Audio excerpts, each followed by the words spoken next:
ladies and gentlemen, to the first episode of DIY Rock.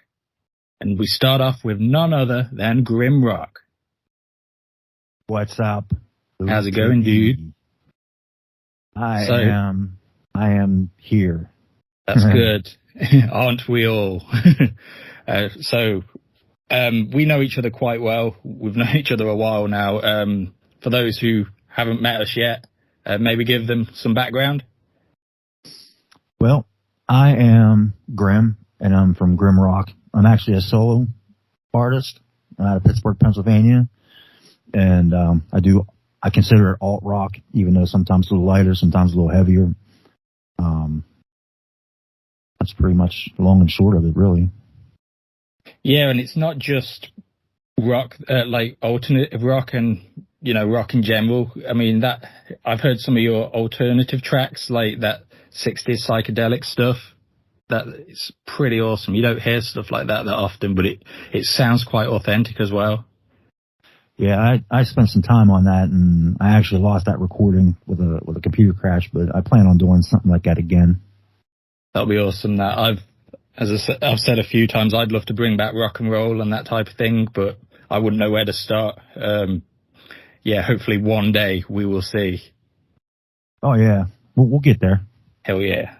So, when did you first get into music? I got into music when I was small. Like, my dad was a musician. He was a trained classical pianist, Yeah. He was into classical music, like heavily, opera, things like that. And he actually is on some recordings, believe it or not, some vinyl in the 70s. But what actually got me was, not only was he into that, he was into like the psychedelic rock in the late 60s, Yeah. So he had a whole bunch of this vinyl downstairs, and I was rifling through it one day, and I'm a guy, I like 45s. I'm really a fan of 45s, and I'm flipping through them, and I'm listening to the A side, which is the popular track, and then I'd flip it over to the B side, and I was just more wild with the B sides than the A sides on a lot of them. Yeah. And I come across this one particular 45. It was by Shadows of Night, and the track was called Gloria 69. And I've said this in interviews before, but there's a 66 version, and then there's a 69 version. The 69 version's got heavily overdubbed guitars on it, and they're heavy. And it just after I heard that, I was like, this is what I want to do. This is it. Oh, that's pretty cool. So you had a musical family to start off with. Yeah, actually. Yeah, that's the complete opposite of myself. I'm the only musical person in my family, and I think it was a bit of a shock when I said on my 16th, before my 16th birthday, I'd like a guitar, and everyone's like, what? So talk about some projects you've been working on recently. I know I'm a fan of You Belong, You See. That's my personal favorite. There's that new one you're working on that I really like, possibly even more. We'll see. It will be a close call if so. Yeah, I tell you, You Belong, You See, I don't want to call it a throwaway track, but it was just a track that I'd put together one day to try to introduce the new EP that I'm trying to put out, which may turn into a whole album yet. I don't know yet. And it's for the GR5 disc. And it's got a really good reception, man. I'm really surprised by all the places that are playing it, where it's sitting at in a lot of places. Like there's different indie radio stations that got it charted. One's in the top 40. It might end up in the top 25. I don't know. One's sitting at 60 on another chart. It's getting a ton of play on Pandora. I got something that I got to I feel like that I need to match somehow. But I got 2 new tracks coming out. One's Haunted and one's called Stone. Stone's really different from what I usually do. Haunted's kind of in the same vein as You Belong, You See, and I actually am going to record vocals tomorrow. I got the time squared out for that, so I should have it out soon. That's good. It's pretty cool how your sound's evolved as well, because I remember last year some of the other songs. I know you've been doing this for quite a while anyway, but I remember some of the stuff you're putting out last year, and then these more recent ones have come out, and it's been kind of like, oh, this is quite a bit different, like in a good way. It's why stick to the same thing if you're good at it? Just come up with something completely different. Oh yeah, I'm always changing stuff. I mean, you can still tell it's that grim sound through the whole thing, but it's a slightly different angle to it, you know, a little different edge to it, depending on what I'm feeling at that moment to record. Yeah, you've got your own, can't really explain. It's like a signature, not even like a riff or a lick. It's like, it's just a certain way you play it sometimes. Like that new one, Haunted, when I heard the demo for it, the instrumental, started off and then you were showing me how it was evolving. And then eventually, I'm not even sure what you did, whether it was the distortion, the effects, the feedback or what, but then it was like, and that's the grim sound. It just came in all of a sudden. Oh yeah. Yeah, that's still actually raw tracks. That's all EQ'd. It's just got an EQ on it. That's all raw from the instruments.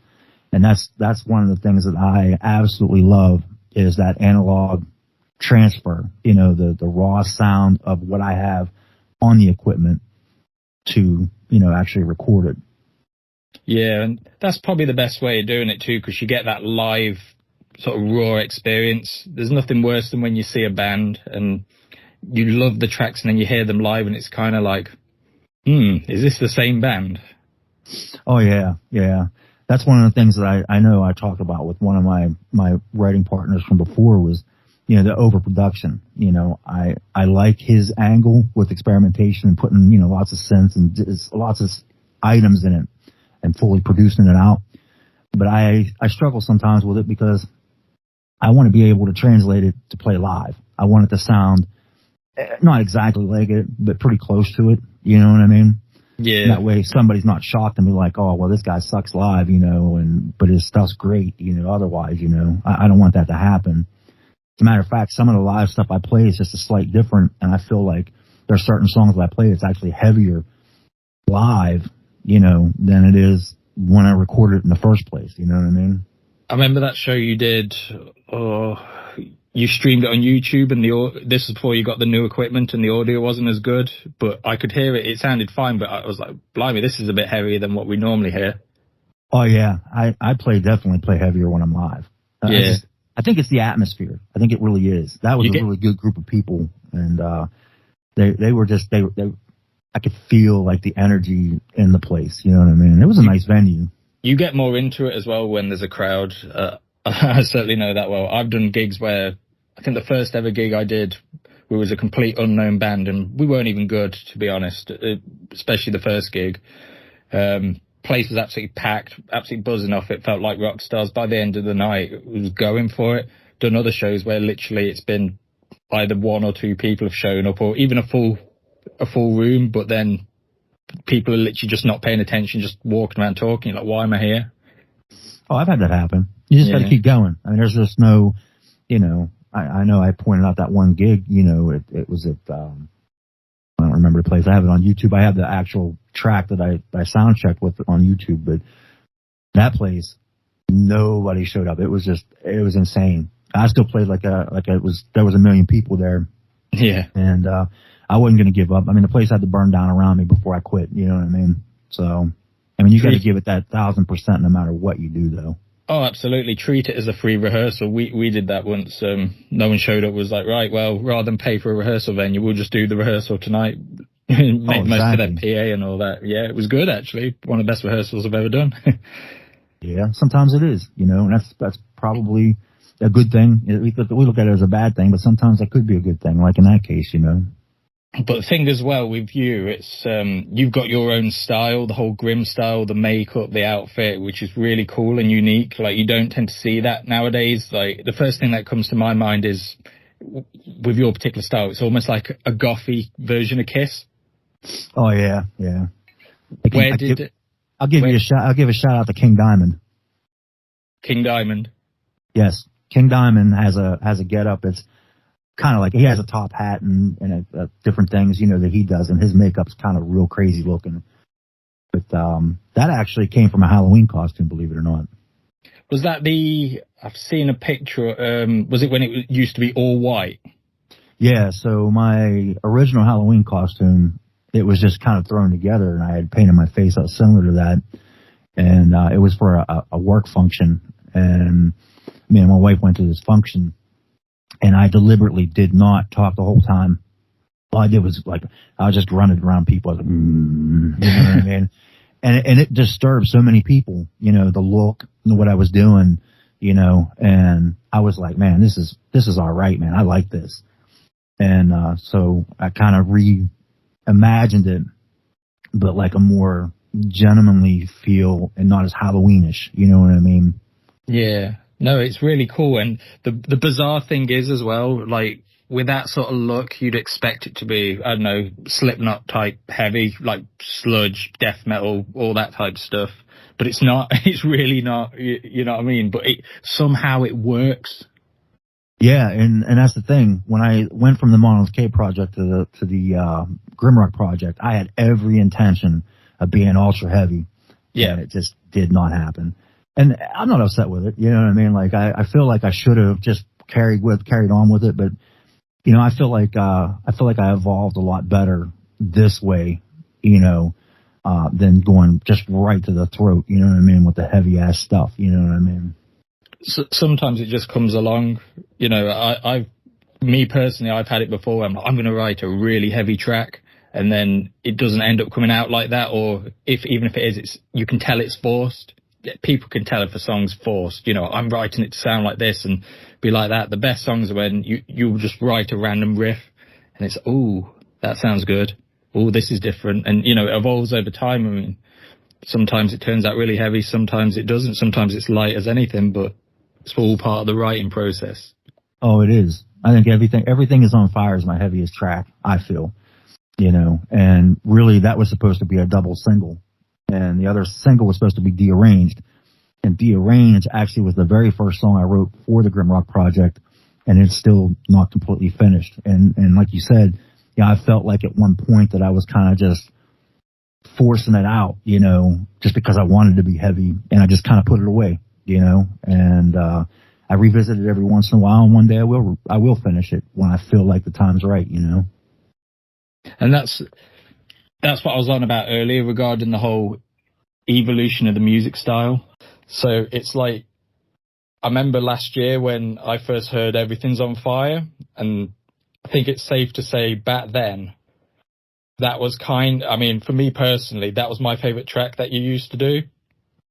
And that was the one that used to get, I don't know if it's because you pushed it slightly more, but I noticed that was the one that used to get a lot more plays, especially on social media, when it was shared and all that.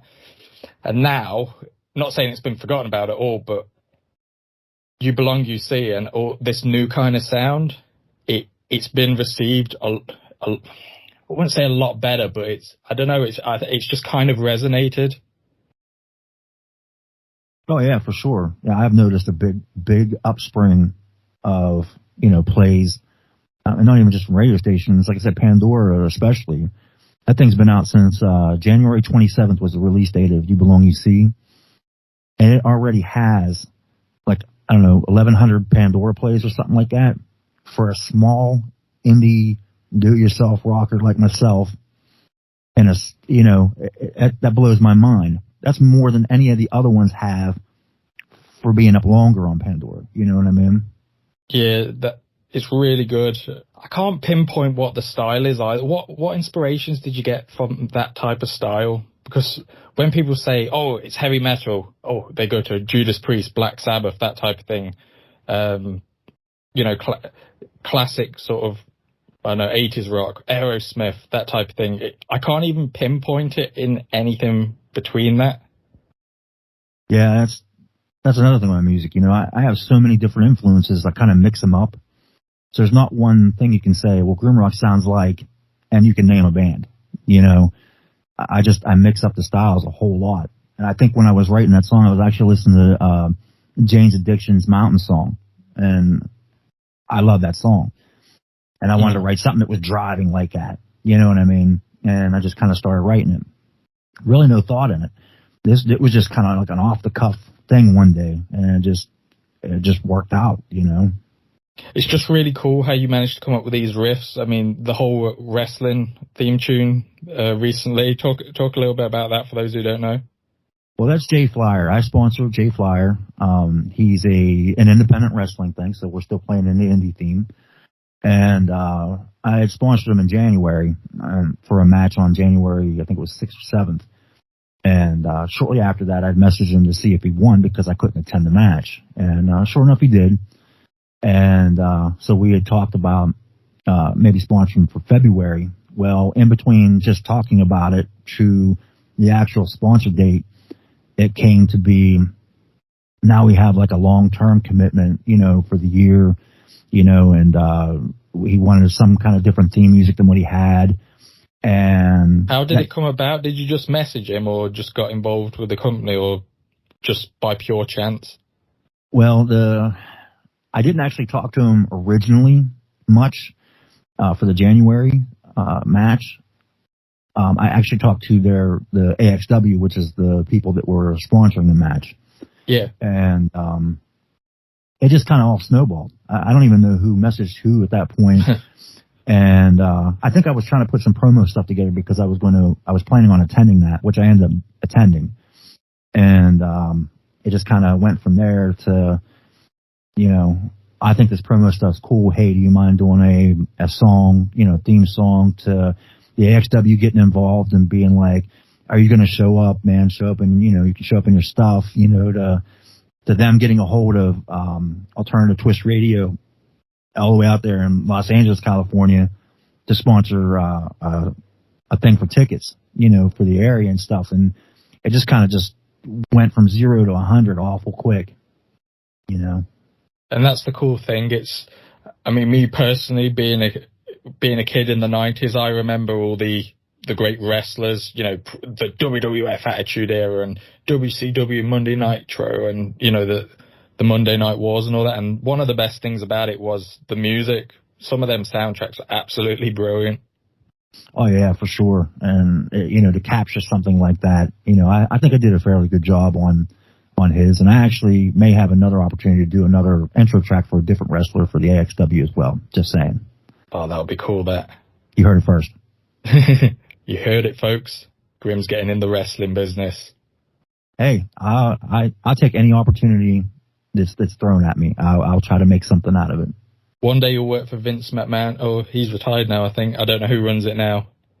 Oh, me neither. I haven't followed that for a very long time, the pro end of it anyway, Yeah, I think I stopped watching in the early part of 2002, I think it was, so it's been a while. Yeah, so you talk about maybe doing an album. What are your plans for that? Well, my original plan was to have an EP out, another 4 or 5 track deal. Yeah. Maybe throw some bonus stuff on it. I don't know.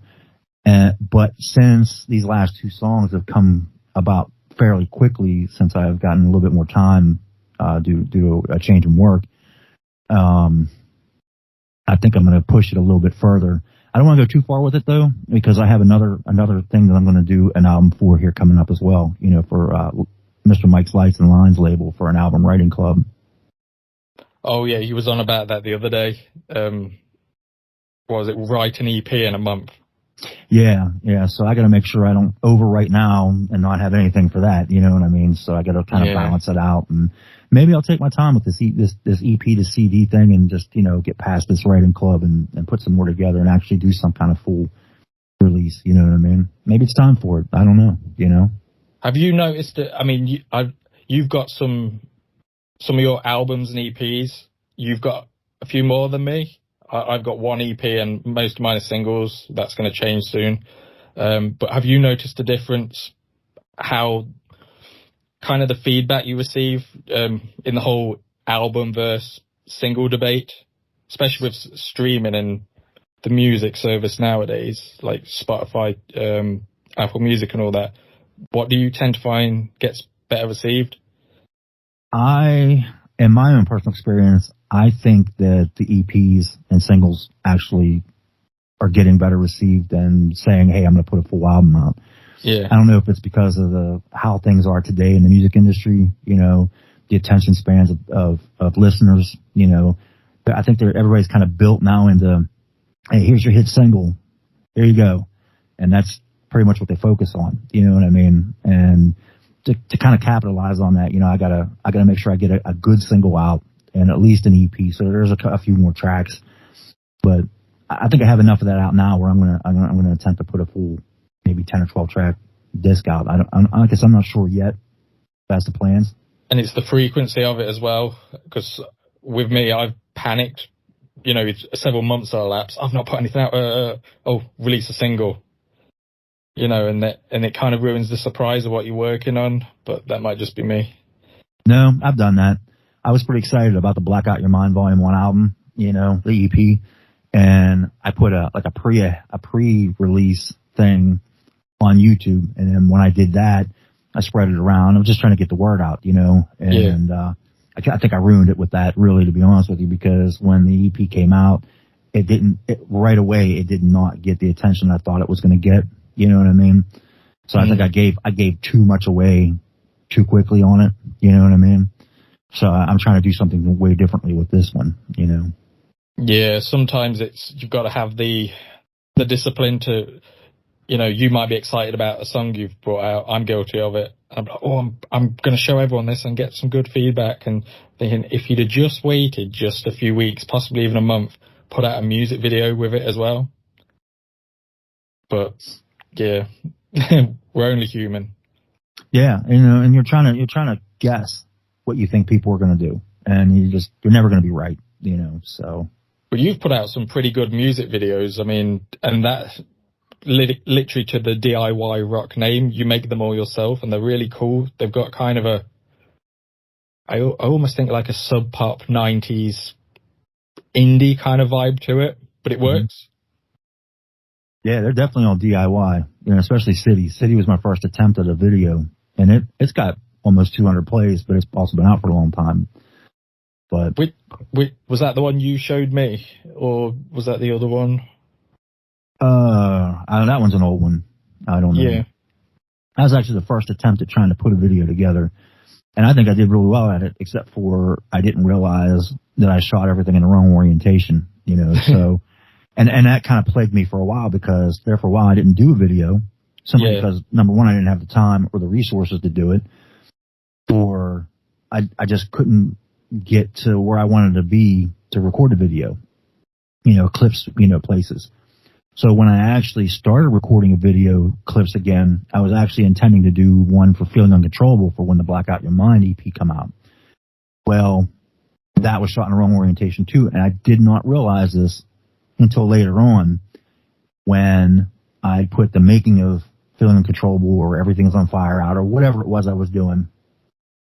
Yeah. And I watched it on my big TV and it looked like shit. And I was like, wow, what did I do wrong? You know? And so I corrected that for Everything's on Fire. So every video, full video I've done since then, I've made sure to do it in the 16:9 format instead of the phone's 9:16. I'm actually doing this for my old ass iPhone 8 Plus. I'll be honest with you. You know, all these video clips. What's your thought process like when you actually make the videos? Do you kind of have it planned out beforehand, or is it just pure improvising, just go for it? It's a lot of improvisation. I mean, it is. I kind of, one day I'll be out and I'll be like, oh, maybe we'll stop here and I'll just record some video, you know? And, you know, so I have a lot of video, you know, being out, but nothing. The problem is now is I can shoot the video, but then I need somebody to help shoot me in the video. So that's where some of the issue is, you know, trying to get time. Yeah, my wife works opposite shifts, you know, it's just, you know, there's a lot of factors to that why I haven't actually done that. So you'll notice a lot of the videos I try to do have my Grim flag behind me or whatever. It's in my little studio space. I really need to break that. You know, I need to change that a little bit. You know? But it is good though. It gives that kind of personal, homemade kind of vibe. Because I don't know, there's as great as the quality some videos are that you can get. Yeah, and I know it's easier when you just pay someone, they record you. A lot of the time they come up with their own ideas. Oh, we don't need to worry about coming up with a specific idea. You know, when I did mine, the guy's like, the light will carry this. I'm like, what's he mean? And then there's all them rays of the light. I'm like, oh, that's what he meant. But I don't know about you, but I'm not a professional camera person, you know, video and photography. I wouldn't know where to start. So you can't rely on that. You've got to be slightly more creative and inventive with it. Yeah, because I'm definitely no pro at it. I mean, I'm just a point and shoot kind of guy. Whatever setting it is, that's what it is. That's what I use. you know, and I agree with you on the whole production videos. I see so many videos out there look friggin' fantastic on YouTube, but they're all stock clips. Yeah, they're 4K and they got their song, they got some studio time, got it really produced real well, but now you got all kind of stock clips thrown together, and it doesn't appeal to me. You know what I mean? It doesn't feel like the early days of MTV, you know, kind of thing. And that's what I like to try to portray when I do my stuff, is like those early days of like the MTV where they actually had videos and they actually were in places and different things. It's not just the stock thing, you know. I mean, you think of really some of the most famous rock videos. I mean, first one that comes to mind for me is Rock and Roll High School, the Ramones. You know, that was one of the first music videos I probably ever saw, and it was brilliant. So simple, just a band playing in a classroom, few little bits of drama, and yeah, it pretty much carries the whole video. I mean, the song's awesome anyway, you know, but it just works. And then there's other ones. Mud Honey, that's another good one. Early 90s. Some of their videos are wild. I'm like, it doesn't really relate to the song, but it works. Yeah. Right. No, it's a pretty good style to go for. Yeah, I completely agree. I'm really a fan of the whole DIY thing, you know. Yeah, it just gives it a more personalized touch to everything. I just feel that when you start polishing things too much, it just goes too far from the actual product, what it initially is.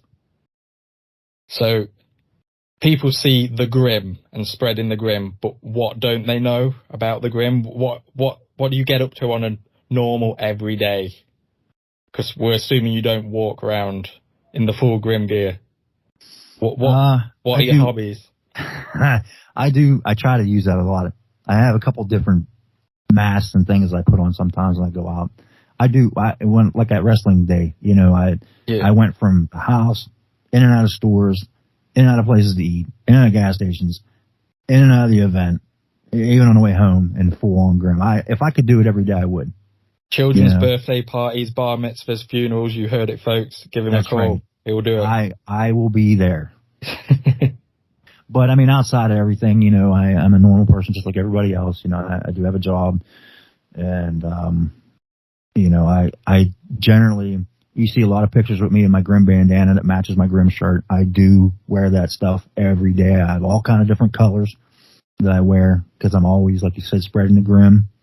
Tell them about the whole merch thing, because it did make me laugh when I remember when you've sent me a few things in the past, and the last one you sent me was so there was Grim merch pretty much in a Grim box held together by Grim tape. I was like, wow, this guy takes this seriously. Listen, if I didn't believe in it, I wouldn't be right here talking to you and doing the things that I'm doing. I'm gonna tell you that. I believed in it from the very beginning. And the very beginning of this whole story of the GrimRock thing is absolutely insane, because when I decided to do this GrimRock thing, the very first thing I did was put the logo and put up a bunch of. Where did the logo come from? The logo I actually drew a long time ago, and it actually just had the word Grim because Grim is my nickname. You know, I had a different disposition back in the day, and the logo I draw on everything, and especially coffee cups out in the field when I worked, you know, and stuff like that. So they know it was mine, and I really was going to use it for a business. I actually had a paper made out that was, you know, I was going to register as Grim Limited, but I had no idea what I was going to do, so I never did anything with it. It's so awesome though, because it's like you see all these big famous bands, you know, like you've got the Nirvana smiley face, you've got the or you've got like, I'm just trying to think of one offhand, like David Bowie, you've got the lightning bolt, for example, that type of thing. It's just so recognizable. Yeah, and that's the thing. It's simple, and people know what it is if they see it once they know what it is. You know, it's easy to recognize, you know. And it's cool, as we've said before, with the whole name situation, you can apply the adjective Grim to anything. And I have everything. Grim merch. It's just everything. Yeah, like anything. It's just brilliant. It just falls into place with literally anything. Only so many bands get the opportunity, or artists get the opportunity to have that type of name. Oh dear, my kid's crying. You've got it, folks. This is DIY rock. DIY made at home. That's right. So what have you got upcoming? Anything big? Any side projects? I know you say the album. Any more videos? That type of thing? Actually, I do. I am going to finish I'm going to put a teaser together for the song Stone and post that up on YouTube and everywhere so people can get an idea where that's coming from. The song Haunted will have a full video. I'm hoping to have it out the same day or about the same time as the track releases. I'm going to release them in April. I just don't know what day in April yet. And I have an open mic that I'm going to attend April 12th in Blawnox, PA. So I'm going to do these tracks, a lot of these tracks acoustically, plus other stuff nobody's really heard. So I get to experiment there with that, which will be really cool. I'm going to record it and stream it. I'm going to try to do that again, and hopefully I'm more successful with it. I have my name in a hat for 2 music festivals. I have to get contacted back from them. One's in Millvale, PA. It's a Millvale Music Festival. I have my name in the hat there. Hopefully I'll get selected for one of the stages at some point in those 2 days. I have another festival in June 1st or 2nd, something like that, 1st of June. They'll be in Boiling Springs, North Carolina. I'm just waiting to get all the details for that to be able to post it. I submitted tracks for a compilation digital release or CD or something. Do you miss the days of physical CD? There was just something about it. Oh, yeah. You don't really see it anymore. I mean, I've put some of my stuff on vinyls, but the chances of me being able to mass produce vinyls, it's unreal that's that expensive now. Oh, yeah. Oh, I'd love to have a vinyl, of myself. I'd like to have a picture disc of GrimRock Radio just because it has my face on it. I think that'd be a cool ass picture disc. Do you actually do CDs or anything like that, or is it just streaming for now? It's all digital. I wish I could. I can't afford to do that myself. I'm not signed to anybody, or I'm still pushing away my own self. But myself, I'd like to have a physical piece of media, and a lot of it has to do with I can choose when. I mean, what if the streaming service goes down and I can't listen to something, or eventually, like a lot of these streaming services, you have to pay subscriptions. What if I cancel my subscription? Then what? So I'd rather have a physical piece of music in my hands. You know what I mean? Plus, I love the artwork, especially in vinyl. I love artwork in vinyl. As I say, that it's just something about the physical.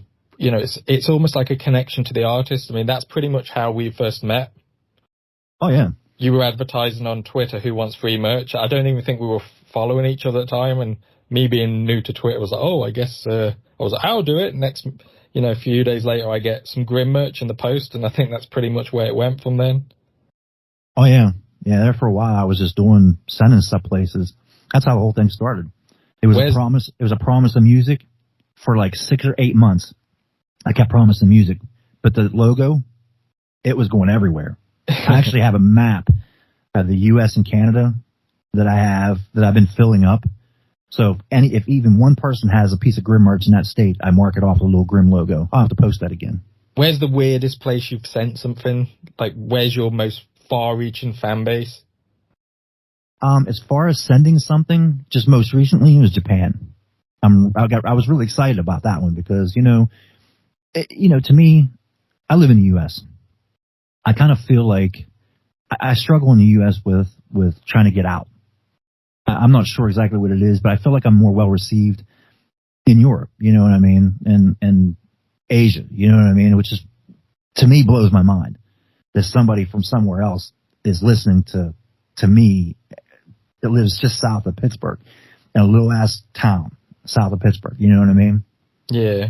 And that just blows my mind. And then, the whole thing with the nominations for stuff, like Radio Wigwam nominated me for Best International Male Artist for 2022. Like, absolutely. That is just nuts. Like, who come up with that? I appreciate it. And I got the award sitting here in my little studio, the nomination part of it, Radio TFSC's in Germany. I was number 91 of the top 100 artists of 2022 on their station. Like, I'm like blown away by all this. You know what I mean? It's weird. It's almost like the world has a mirrored kind of mentality. Most of my fans are British. They're in the US. And then like yours are vice versa. It's strange. Yeah, it's really weird, you know? Yeah. Maybe it's the accents.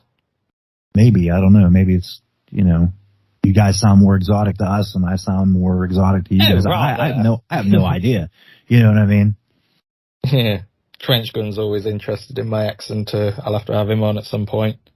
Yeah, I was talking to him about it. I was like, hey, have you hit Tibby up yet? Yeah, I'll have a word with him. He's a cool dude. I talk to him just about every day, just like I do you. Yeah, absolutely. Have you, are you working on any collaborations with him or anyone else at the moment? Because I know we've spoke about it.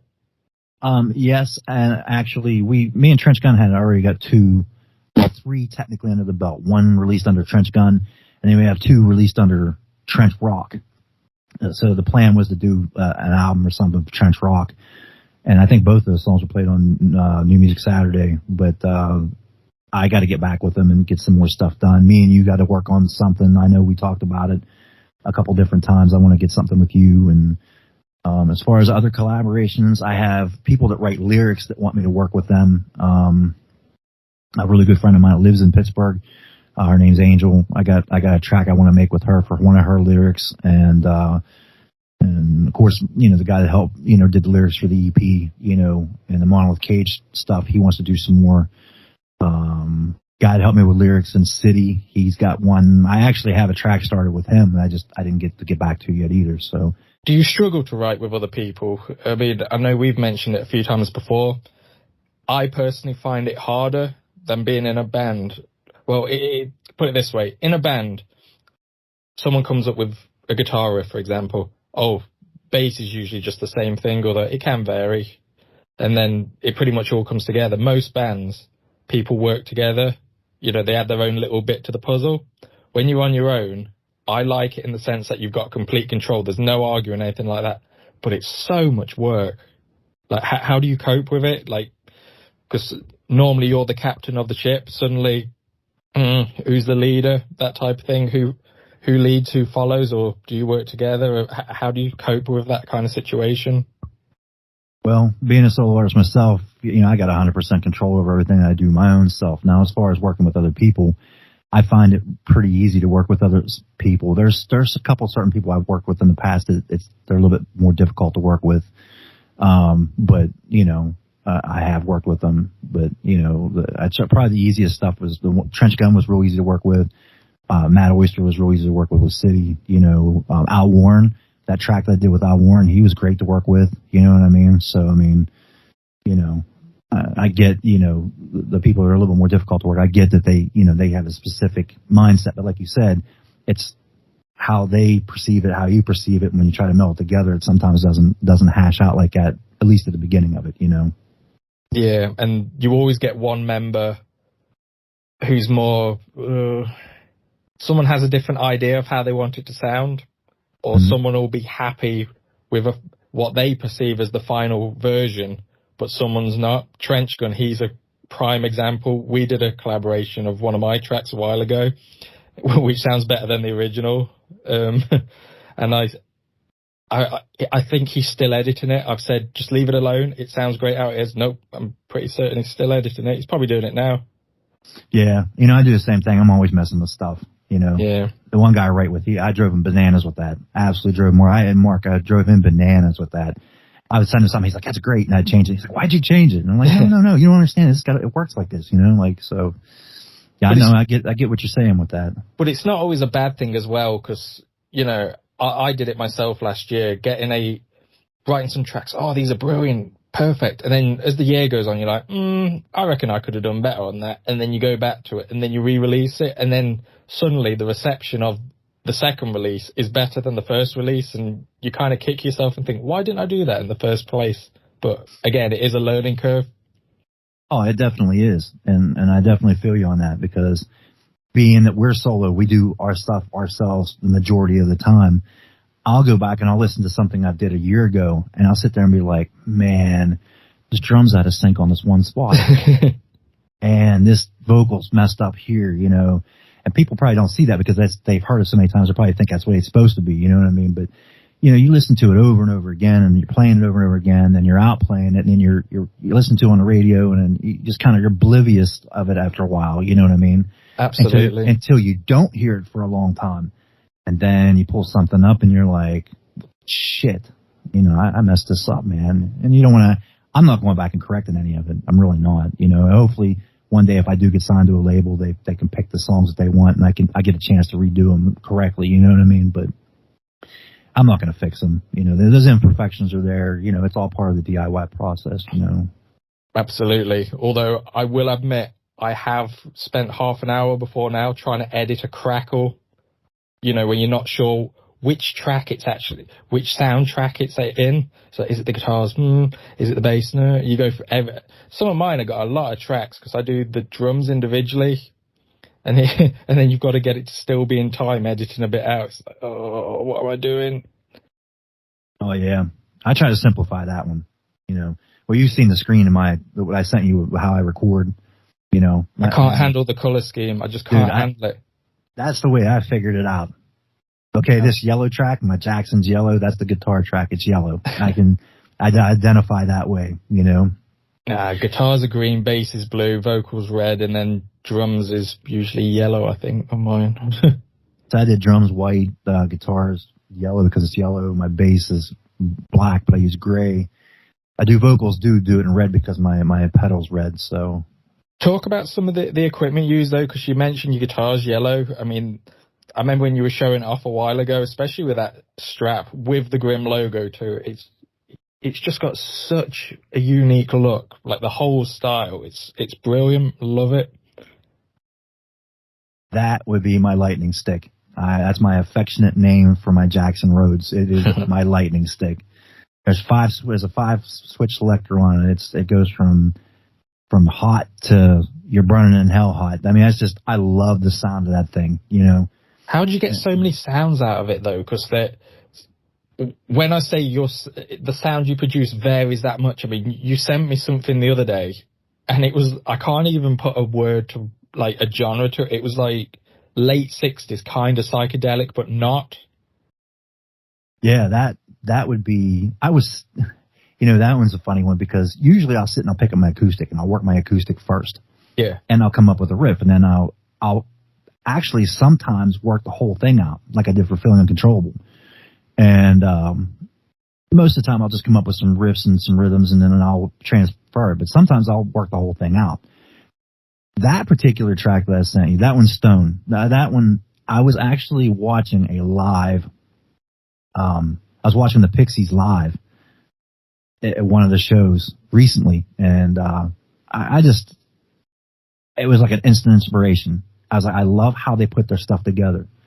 I wanted to do something similar, you know, and that's how that all happened. The words, on the other hand, I don't know where that just flowed through me as I was doing the stuff. I was just kind of I do a hum track, and I'll hum along with it so I can get like where I want to do the intonations, where I want to stop and start, you know, things like that. And the words just came out like, I mean, that track came out like in a matter of like 2 days, you know what I mean, to where I'm going to lay vocals on it tomorrow and finish it up, you know what I mean? So you hum it then? Yeah, I always do a hum track. I don't do lyrics first. See, the only time I do lyrics first if somebody actually has lyrics, like Mark or Angel or Jason or Matt or somebody has lyrics and they hand them to me. If it's my own stuff, lyrics are always last. Lyrics are always last for mine, but I don't hum it. I'll come up with, I'll just start I'll play the track and I'll just right, I kind of hum it, but I don't record it. And then I'm like, right. And then I'll start singing some completely random. If you heard some of the stuff, you'd think I was on LSD or something like that. Sometimes it works and I'll keep it. Other times I'm like, nah, I can't keep that. Like the most random, bizarre stuff. Oh, I think the weirdest one I sang about was like getting cat food or something like that. You know, that doesn't really fit the theme of the song, so that's got to go. But right, it's just a placeholder, and that's why I hum it. It works. Yeah, it definitely works. So what order do you do everything in? I know there's a bit. You, me, and I think it was Trench and our friend Lou. I've mentioned to him before now. What order do you record everything in? Because I know we've got our own opinions on how you go about it. For me personally, it's guitar, the bass, and then you do the drums, and then you add the vocals over the top, and then the effects. I've started mixing up a little bit recently, but I try to keep that formula the best I can. Yeah, I do that. I do record the guitar first, and then I'll put a drum track behind it, and then the bass track, then I'll do a drum track behind it, and then I'll do vocals, and then I'll straighten it all up. But recently, I've been straightening everything up ahead. You know, the metronome is definitely not my friend. I can do I have timing, you know, like with my stuff, obviously, because I can do the music, but I kind of struggle with the metronome sometimes because that's perfect timing, and I'm not real perfect with stuff sometimes. So that's my little thing. I'm the same. I have to actually pay a drummer because I've got no sense of timing whatsoever. And even if it was using a drum machine, I wouldn't have a clue. It'd sound terrible. So yeah, it's pretty much what I bought. I actually got an electronic kit, a nice electronic kit that I actually sit down and play. You know, I'm still learning that. I'm by no means a drummer. Yeah, it's just something that I've never been able to do. You know, when I was in a band, our drummer he was like a human metronome. You know, we'd be arguing, oh, the songs have got to be wrote that way. We're doing this, blah, blah. No, it's not. And then literally you just point at him and you do your thing. Never had a problem ever. You know, didn't have to tell him what to drum. And I prefer that. I normally like to be in control. I'll admit I'm a bit of a control freak when it comes to writing songs, especially with other people. But when it comes to the drums, 99% of the time, I'll just leave it up to them. I mean, even with the drummer now, I can only probably think of 2 occasions where I've actually ever said, oh, why don't you add this in instead? You know, or maybe add this in to give it a slight improvement. The rest of the time, like, it's your territory, buddy. You go for it. Right, yeah. I wish I could have a real drummer here doing this stuff to make my life a lot easier. Yeah, absolutely. I'd love to learn the cello as well. That's something I've always wanted to do. I've been experimenting a lot with these, about the EBO. Right. I don't work for them, but you need to get one. Definitely. I know. I've heard some of the stuff you sent me, and it's interesting sounding, so I think I need to invest in one eventually. Yeah. Is there anything else you can play, or is it just the main ones? Oh no, I got a Roland keyboard synthesizer workstation, and I got a didgeridoo here that I haven't used on anything yet. Please do it. Listen, I got one. My wife thought I was absolutely. I mean, first off, just to go randomly buy something musically, she's got kind of okay with that. But when I walked out of the store with this didgeridoo, she was just like, "What the fuck are you thinking?" You know what I mean? And I have not yet got to use it yet, and I want to definitely use it. But I have a ton of hand percussion stuff, and I can play different things. I can play a saxophone a little bit, you know, just a bunch of different instruments. You know, I kind of have to.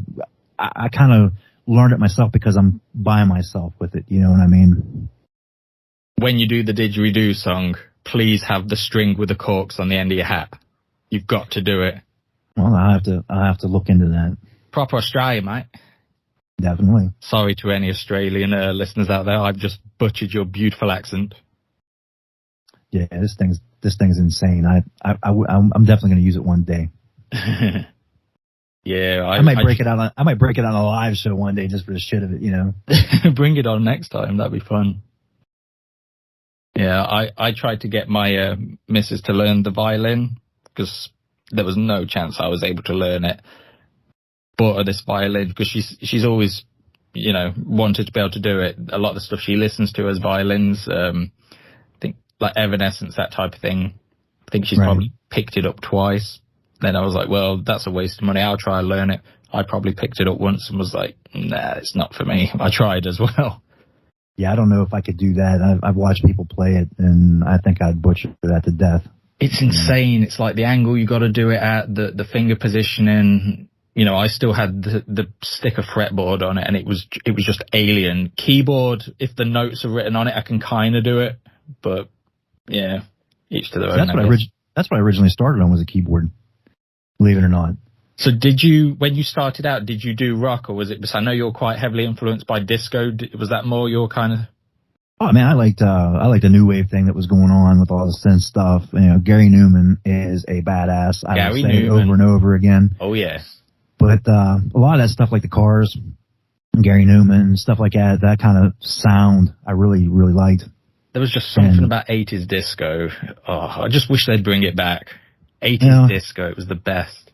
Well, that's more like a mid to late 70s kind of thing, really early 80s. You know, they kind of transformed over into like the new wave thing, like, you know, Missing Persons and those kind of things, you know. But I actually played keyboard for a long time, and then a chance meeting with somebody in an apartment complex it changed everything, because I was living upstairs in this apartment complex, and the downstairs was occupied by somebody else that played music that I had no idea until one day I heard it through the floor, and I was liking what I heard, but I couldn't figure out what it was, you know what I mean? And I know a lot of music. And so I just suspected he was playing original stuff. And so I wanted to check it out. So I went down and knocked on his door, and I was like, hey, man, I was like, I hear music upstairs. He's like, he's all drunk. He's like, oh, I'm sorry. I'm like, no, man. I said, I like what I hear. I just don't know what it is. He's like, oh, I write that stuff. And he invited me in. I'm like, hey, I got a keyboard upstairs, you know? And so that's epic. Yeah, so I went up and got it, and we jammed. And that same night, he's like, hey, I know a guy that plays bass. And we went and picked this guy up. His name was Clay. And I played with him for a long time. And, and the three of us did a whole bunch of stuff, and I got some of it on a cassette somewhere, and need to transfer it over. But, that's where it all started. It was just that. And then one day he had a Gibson SG sitting there. They're beautiful. Nobody was using. It was like a 75 or 6 or 7 or something like an SG. And it was beside this pinball machine he had that didn't work. And I picked it up because they wanted a lead guitar thing, and nobody could really play it. And I was like, well, I know basic, just power chords, you know, on a guitar, you know. That's all you need. That's all you need. And it ended up turning into me learning the guitar like ultra fast, and the bass ultra fast, and then I just I didn't quit playing keyboard, but I just didn't do it as often, and I just kind of got away from it, you know. Yeah. Nah. Yeah. My first actual musical purchase was a guitar, though, even though I didn't play it. Yeah, mine was too. It was, as I said earlier, 16th birthday present. I can't remember what it was called, a Cruiser, I think it was. It sounded all right, to be fair. Some of them cheap guitars are really good. I've got a friend who I work with, and he's got, I don't even know what it is. It's this, do you know them really, really budget, like Strat guitars that it's literally for like children to learn on? Mm-hmm. The sound that comes off it is insane. I've asked him to buy it off him before now, because literally some of the tones he gets out of it, it sounds better than my Fender Jaguar. I was like, what? Yeah, some of them, it surprised you, you know. I couldn't. The first time he played it, I was just stood there with my mouth open, like, where did you get that, and how much was it? And he was, oh, it was just cheap. I'm like, what? You know, and the good thing, I know it kind of moves away from the whole playing live type thing. That's what I miss the most, you know, having an actual audience and playing live. But the good thing, one of the good things about the modern world and technology and all that is you have so much control over the sounds you can make. I know a lot of it can be artificial, but some of the guitar tones you can make, you can make your own distortion, you know, like, I don't know, when did it become big? Shall we say 15 years? You know, 15 years ago, if you wanted a particular guitar sound, you had to buy the guitar. You had to buy the specific amp, the pedals and all that. And now, you know, you just look it up online. Oh, how did this guitarist make that? Oh, well, he had treble on this and he used this kit. Right, let's edit my software and make it sound like that. Yeah. See, I kind of got away from the software thing. I had a good experience with it originally, and then a very bad experience with it, and it was all because of an update. I was really relying on the modeling amps and things like that in my DAW, and there was an update, and it took away some of that stuff, and I couldn't get it back.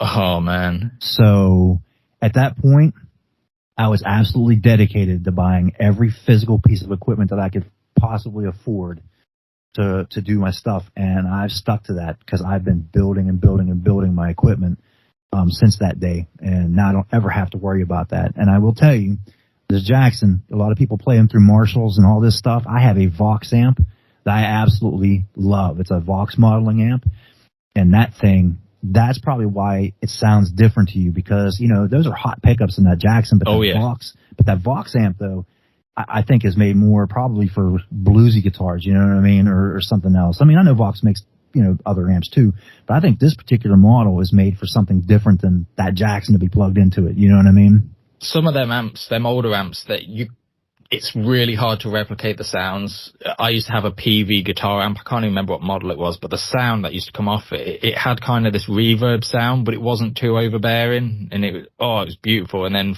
besides, I was a bass player in the band, vocals and bass. I had a Fender Rumbler amp, and that thing was beautiful. The tones I used to be able to get off it, and in all fairness, I can't match them to this day. Right. Yeah. I mean, that's a piece of equipment. I believe in that, you know. No, absolutely. So we're approaching the hour mark. Is there anything final you want to say? Just make sure to check out everywhere I'm at, you know. Check out you, check out me, check out Trench, check out the indie scene. You know, there's a lot of good music out there, man. It really is. And and I know I rant about it, especially on Twitter a lot. It just doesn't get enough exposure, and it really deserves to be. I mean, some of the people you meet, they're awesome. You make genuine friends, and it just blows my mind how they're not signed. Absolutely blows my mind. Oh yeah, I've listened to people and like that. My very first show on Radio Wigwam was like that. I was the second song in this program, and I was so excited about being second in this thing, you know, this show. And the very first track that came on was an Elephants with Shotguns track. Oh, they're awesome. And I was blown away, and I was as sick to my stomach equally as blown away as I was, because I knew my track sounded nowhere as good as that. I'm still like nowhere. That now. And, man, I listened to my stuff and listened to some of the other stuff on there, and I'm like, I don't even know how they picked this thing. You know what I mean? It was just, and there's a lot of it out there. I mean, and I talk about certain people a lot sometimes on Twitter. I do.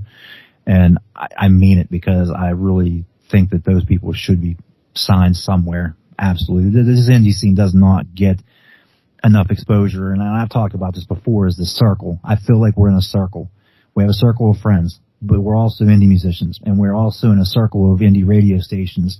And we have musicians supporting musicians, musicians supporting stations supporting musicians. But we're all in this meaty circle, which is great. But where's the general public in this? Yeah. Where's the exposure outside of this? And yeah, no, I do have some people, you know, like the people in Japan that follow me and that don't have a radio station there that I'm on, you know, that found out a different way about me or whatever. And that's great. That's where you got to break that circle. You know what I mean? That support's great in this circle. Don't get me wrong. It's like a double-edged sword, though, because for me personally, it's like, you know, I moan and whinge and all that, you know, how, you know, some of the mainstream songs you hear. I'm not bashing all mainstream artists, because some are really good and they've worked hard to get there, but some of them, you listen to it and you're like, what the hell, you know? And then you hear some of the stuff that underground indie artists play, and you're like, that is insane. But at the same time, it feels almost like it's kind of yours, because it's a small enclosed group, and you're like, man, I'm glad we're underground and the world doesn't, you know, and we're not a trend and that type of thing. Oh, absolutely. And then 10 minutes later, but I wish more people had listened to it. Yeah, I mean, we all want that end result, you know what I mean? And yeah. I'd be plenty happy with it, like an indie label picking me up. I really would. It doesn't have to be a big label with millions of dollars. I mean, that's, you know, maybe back when I was 15 or 16 or 18, that would appeal to me. But now, you know, it's just, to me, to be able to do my art and be part of something bigger, I don't need that $1 million contract. You know, I don't need that, you know, the fast car, Ferrari, or whatever it is that was back in the day that I would have loved. You know what I mean? To be able to play and make a living playing, that would be great. That'd be absolutely fantastic. You know I just love to be able to pay the bills these days. Exactly. Just to pay the bills and enjoy what we're doing. Hell yeah. Right, folks, that's a wrap. It's been fun. Thank you very much to Grim. We'll have you back, no doubt. Hope you've all enjoyed the first episode of DIY Rock, and we'll see you soon. Rock on. Rock on.